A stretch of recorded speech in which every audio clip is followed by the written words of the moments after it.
bersama-sama. Tapi sebelum kita memuji Tuhan nih, Cici mau tanya, siapa di antara kalian yang datang di acara beken? Coba angkat tangannya. Iya, kalian pasti diberkati. Pasti ada nilai-nilai yang kalian dapatkan, di mana Asgar mendapatkan kemenangan karena apa? Karena penyertaan Tuhan. Karena dia memiliki hubungan yang intim dengan Tuhan, melekat sama Tuhan, sehingga dia selalu percaya di dalam setiap tantangan yang dia hadapi, Tuhan pasti menyertai dan memberikan kemenangan. Nah, begitu pula dalam kehidupan kita. Yuk kita terus melekat sama Tuhan, bergantung penuh kepada Tuhan, supaya apa? Ketika ada tantangan dalam kehidupan kita, kita bukan lagi takut dan melarikan diri dari setiap tantangan yang ada, tetapi kita akan hadapi bersama-sama dengan Tuhan, sehingga kemenangan lepas kemenangan akan kita raih. Yuk, sebelum kita akan buka pujian kita, nyanyian kita akan berdoa bersama-sama. Ipat tangannya, tutup matanya, Cici akan berdoa untuk kalian semuanya. Tuhan, terima kasih pada hari ini kami anak-anak-Mu kembali datang di hadapan hadirat-Mu yang Maha Kudus. Hati kami limpah dengan ucapan syukur sebab kami percaya kami masih bisa beribadah, memuji Tuhan bersama-sama. Bahkan untuk mendengarkan kebenaran firman-Mu itu bukan karena kuat dan gagah kami, tetapi semua karena kesempatan yang masih Tuhan berikan di dalam kehidupan kami. Mari Tuhan, ketika kami memuji Tuhan, kami bersukacita di dalam Tuhan, Engkau menjamah setiap kehidupan anak-anak-Mu dimanapun mereka berada. Hamba percaya bahwa kehadiran Tuhan tidak dibatasi oleh apapun juga. Bahkan ketika kami duduk diam di bawah kaki-Mu, mendengarkan kebenaran firman-Mu, bila firman itu akan menjadi kekuatan di dalam kehidupan kami, pribadi lepas pribadi. Terima kasih Tuhan, terima kasih kami menyerahkan ibadah kami pada hari ini. Hanya di dalam nama-Mu kami sudah berdoa dan mengucap syukur. Haleluya, amin. Nah adik-adik, kasih Tuhan begitu indah dalam kehidupan kita, sehingga kasih Tuhan tidak bisa dibandingkan dengan apapun juga. Yuk sekarang bangkit berdiri, kita akan nyanyikan pujian yang mengatakan kasih Yesus indah, indah, oh indah. Kasih Yesus indah, indah, oh indah. Kasih Yesus indah, indah, oh indah. Kasih Yesus indah, indah, oh indah. Kasih Yesus indah, indah, oh indah. Lebih indah dari pelangi, lebih indah dari bintang di langit, lebih indah dari bunga di taman. Oh Yesusku, kasih Yesus. Kasih Yesus indah, indah, oh indah. Kasih Yesus indah, indah, oh indah. Kasih Yesus indah, indah, oh indah. Kasih Yesus indah, indah, oh indah. Lebih indah dari pelangi, lebih indah dari bintang di langit, lebih indah dari bunga di taman. Oh Yesusku, lebih indah dari pelangi, lebih indah dari pelangi, lebih indah dari bintang di langit, lebih indah dari bunga di taman. Oh Yesusku. Nah, ketika kita merasakan kasih Tuhan, pastinya kita nggak akan merasakan sendiri. Yuk kita ceritakan dan kita saksikan perbuatan-perbuatan besar yang Tuhan kerjakan, sehingga apa? Banyak jiwa-jiwa diselamatkan. Yuk kita nyanyikan pujian dengan suara Yesus. Dengar suara Yesus, Dia memanggil kita, Dia mengajak kita untuk jadi penjala manusia. Dengar suara Yesus, Dia memanggil kita, Dia mengajak kita untuk jadi penjala manusia. Ceritakan namanya, ceritakan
Nah adik-adik, sekarang tiba saatnya kita akan mendengarkan kebenaran firman Tuhan. Kita akan nyanyikan pujian bahwa aku mau cinta Yesus selamanya. Ini sebagai komitmen, apapun keadaan kita akan tetap mau memegang iman percaya kita di dalam Tuhan. Dan kita mau hidup sungguh-sungguh sesuai dengan kebenaran firman Tuhan. Yuk siapkan hati dan pikiran kita akan nyanyikan pujian ini bersama-sama. Ku mau cinta Yesus selamanya. Cinta Yesus selamanya. Meskipun badai silih berganti dalam hidupku, ku tetap cinta Yesus selamanya. Ku mau cinta Yesus, ku mau cinta Yesus selamanya. Ku mau cinta Yesus selamanya. Meskipun badai silih berganti dalam hidupku, ku tetap cinta Yesus selamanya. Ya Aba, Bapa, ini aku anakmu, layakkanlah seluruh hidupku.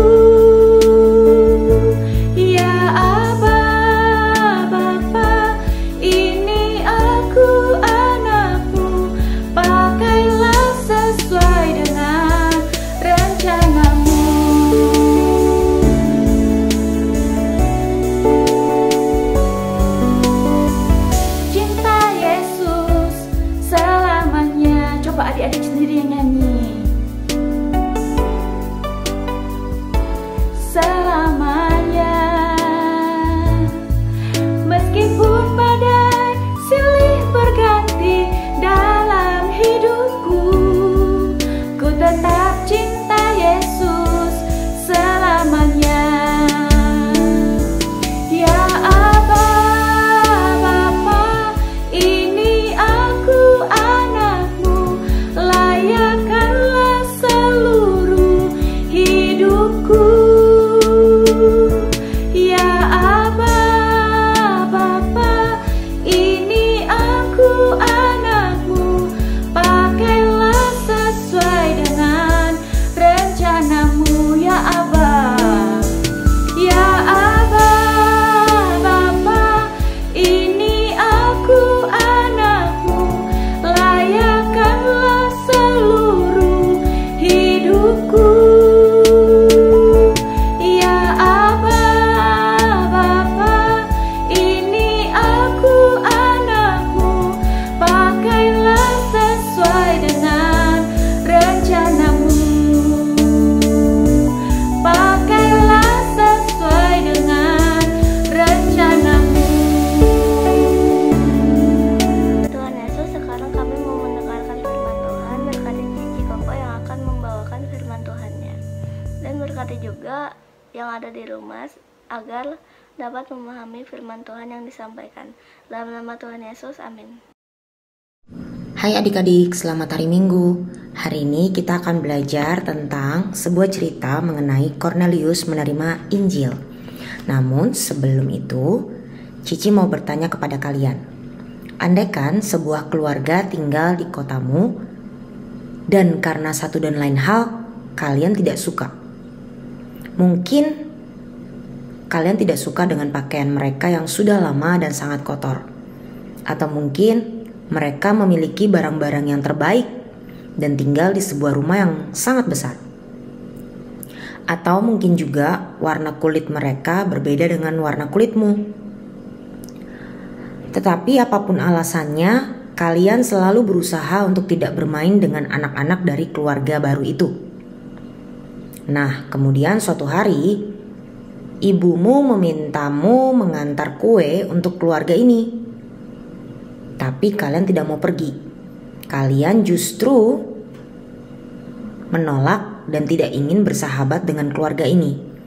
Dan kalian merasa bahwa keluarga tersebut nggak pantas mendapatkan pemberian dari kalian.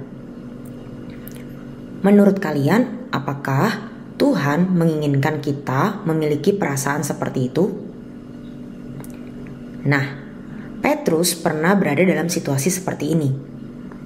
Dan ia telah belajar sebuah hal yang penting dari pengalaman tersebut. Kita akan belajar tentang bagaimana seorang yang bukan dari bangsa Yahudi, tetapi Tuhan mengasihi dia. Dan bahkan Tuhan ingin supaya kabar baik atau Injil diberitakan sehingga orang tersebut bisa menerima keselamatan.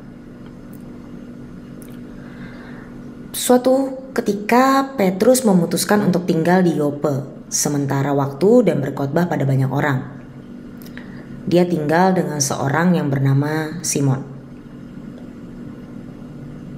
Seorang perwira pasukan Romawi yang bernama Cornelius tinggal di Kaisarea. Cornelius bukanlah orang Yahudi, tetapi ia mencintai Tuhan. Ia dan seluruh keluarganya berbakti pada Tuhan setiap hari. Cornelius selalu memberi uang untuk menolong orang miskin. Nah, suatu hari ketika Cornelius sedang berdoa, seorang malaikat datang kepadanya. Malaikat itu menyuruh Cornelius mengutus beberapa orang ke Yope ke rumah Simon. Orang-orang itu harus membawa Petrus kepada Cornelius. Ketika orang-orang dari Kaisarea ini mendekati rumah tempat tinggal Petrus, sesuatu yang luar biasa terjadi.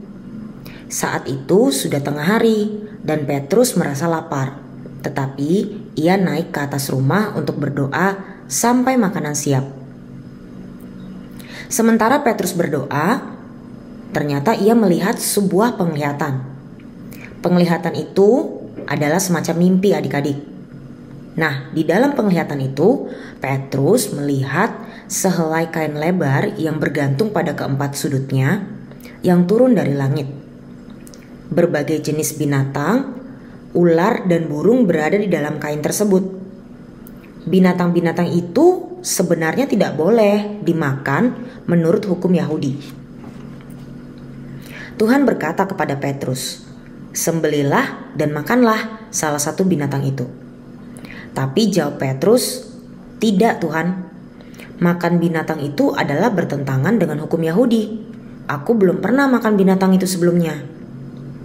Tetapi kata Tuhan, "Jangan mengatakan bahwa tidak baik untuk makan binatang ini, apabila aku mengatakan binatang itu baik untuk dimakan." Hal ini terjadi sampai 3 kali. Kemudian terangkatlah kain itu ke langit. Petrus tidak tahu apa arti penglihatan tersebut. Tetapi tidak lama Tuhan membiarkan Petrus kebingungan tentang arti penglihatan itu. Orang-orang yang diutus Cornelius telah sampai di muka pintu rumah dan minta bertemu dengan Petrus. Roh Kudus berkata kepada Petrus, "Ada 3 orang yang mencari engkau. Pergilah dengan mereka karena aku telah mengutus mereka." Petrus pun turun dan menanyakan apa yang diperlukan ketiga orang tersebut. Mereka menjelaskan bahwa perwira pasukan Roma telah mengutus mereka. Malam itu mereka menginap di rumah Simon. Hari berikutnya mereka kembali dengan Petrus dan beberapa orang percaya lain. Cornelius pun gembira karena Petrus akan berkhotbah di rumahnya. Ia mengundang semua kerabatnya untuk mendengarkan Petrus.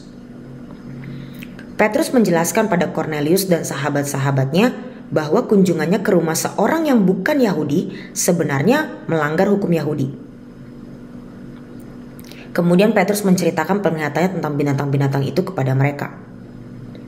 "Aku berada di sini karena Tuhan memberitahu padaku melalui penglihatan bahwa Ia mengasihi semua orang, tidak hanya bangsa Yahudi," kata Petrus.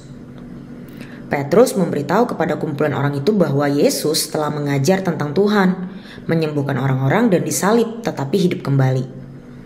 Sementara Petrus bercerita bagaimana Yesus dapat mengampuni dosa mereka, Roh Kudus turun atas semua orang yang sedang berkumpul itu. Orang-orang Yahudi yang datang bersama-sama Petrus merasa heran melihat Roh Kudus diberikan kepada orang yang bukan Yahudi. Ketika Petrus menyaksikan seluruh kejadian itu, ia membaptis Cornelius dan sahabat-sahabatnya dengan air seperti yang diajarkan oleh Yesus. Petrus senang memberitahu kepada orang-orang bukan Yahudi bahwa Yesus mengasihi mereka dan ingin mengampuni dosa mereka dan memberikan karunia Roh Kudus kepada mereka juga. Nah, adik-adik, dari cerita ini kita dapat belajar bahwa Tuhan Yesus ingin agar kita mengasihi orang lain dan juga menceritakan tentang kebesarannya, tentang kemuliaannya kepada orang-orang yang belum mengenal dan percaya kepada Tuhan Yesus.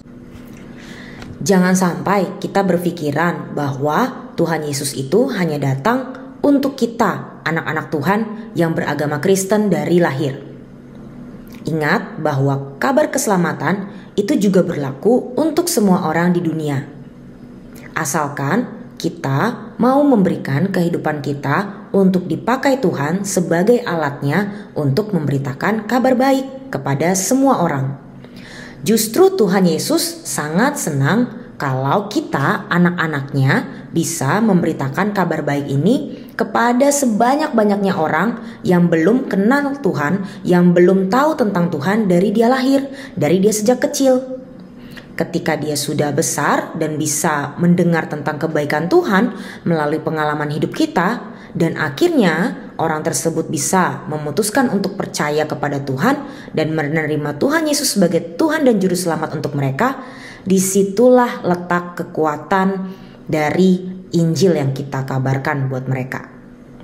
Jadi, apakah kalian mau dipakai Tuhan lebih lagi untuk memberitakan kabar baik ini? Semoga apa yang hari ini kita pelajari, apa yang hari ini kita dengar sama-sama bukan cuma sekedar sampai di telinga kita saja, tapi ini bisa kita praktekkan dalam kehidupan kita sehari-hari. Coba nanti ketika kamu pergi ke sekolah atau ketika kamu lagi bermain dengan teman-teman kamu, tetangga kamu, atau siapapun itu dari keluarga kamu yang belum pernah kenal Tuhan, ceritakanlah sedikit demi sedikit tentang kebaikan Tuhan yang kamu alami. Dari situ kamu akan mulai belajar dan mulai berani untuk memberitakan kabar baik tentang Tuhan. Dan bukan tidak mungkin loh, dari sharing kesaksian kamu kepada orang-orang tersebut, mereka akhirnya memutuskan untuk kenal Tuhan lebih dalam lagi. Ayat hafalan kita hari ini adalah inilah perintahku, yaitu supaya kamu saling mengasihi seperti aku telah mengasihi kamu. Yohanes 15 ayat 12. Kita ulangi sekali lagi ya. Inilah perintahku, yaitu supaya kamu saling mengasihi seperti aku telah mengasihi kamu. Kita hafalkan dan simpan dalam hati ya.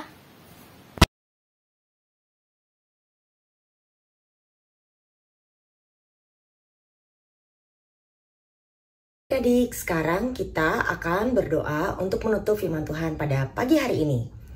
Terima kasih Tuhan buat firman Tuhan yang sudah Tuhan bagikan pada pagi hari ini. Kami bersyukur Tuhan Yesus bahwa Tuhan masih berbicara dengan kehidupan kami sampai detik hari ini.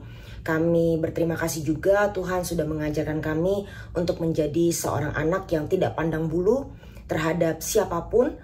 Tuhan juga sudah mengajarkan kami bagaimana kami juga harus punya hati untuk mengasihi. Ada begitu banyak jiwa-jiwa yang belum pernah mengenal atau mengetahui tentang siapa itu Tuhan Yesus. Dan dari hati dan belas kasihan yang Tuhan berikan dalam kehidupan kami bisa berani Tuhan untuk memberitakan kabar baik untuk mereka, sehingga mereka juga bisa melihat Tuhan Yesus dalam kehidupan kami. Terima kasih Tuhan Yesus. Sebentar Tuhan, kami akan melanjutkan aktivitas kami Bapa, kegiatan kami Tuhan Yesus sepanjang hari Minggu ini. Kami berdoa biarlah Tuhan Yesus yang memimpin kehidupan kami. Dan pertemukan kami kembali Tuhan di ibadah yang akan datang dengan keadaan yang sehat dan kuat Tuhan. Terima kasih Bapa, hanya di dalam nama Tuhan Yesus Kristus kami sudah berdoa dan mengucap syukur. Sama-sama katakan amin. Selamat hari Minggu, Tuhan Yesus memberkati.